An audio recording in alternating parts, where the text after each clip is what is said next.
After this resolution is passed by this House, the government will consider the question of legislation for the creation of these services. I read the provision in Article 312 and I know that the creation of these services is possible only by a law, that we have got to bring forward a bill and pass it into law. But as far as the conditions of service and all other things are concerned, they are also to be regulated by Parliament. Therefore, my suggestions are that these things should be determined by rules made under the proposed act, and the authority to make the rules should be delegated to the government in that respect, so that after everything has been gone into a proper decision is made, both in regard to the conditions of service and also the proportion for recruitment, for direct recruitment and by promotion.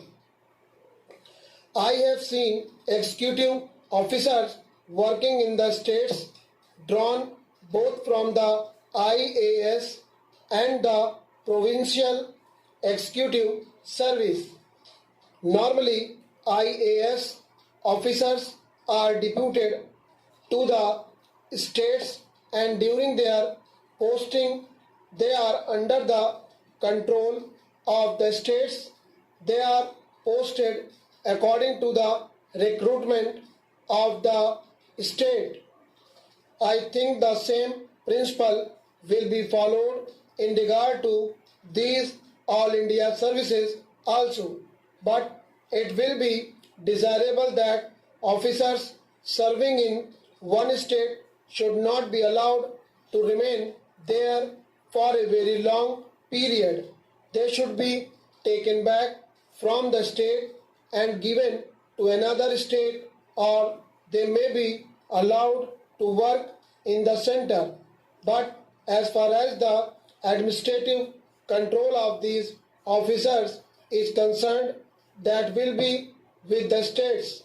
But at the same time, because they are all India officers, all disciplinary proceedings and action taken in consequence thereof is to be taken by the central government in consultation with the Union Public Service Commission.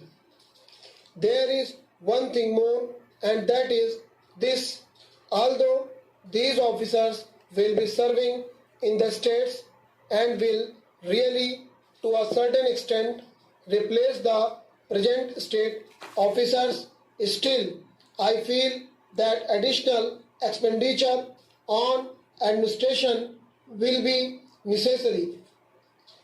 To think that it will not involve any additional expenditure is, I think, not a correct notion. The finances of the states being what they are, all the elastic resources are with us at the center. It is not possible for the states to bear any further burden. If any additional expenditure is involved in the creation of these services, that burden must be borne by the center and not transferred to the states, because this expenditure is on central services. Stop.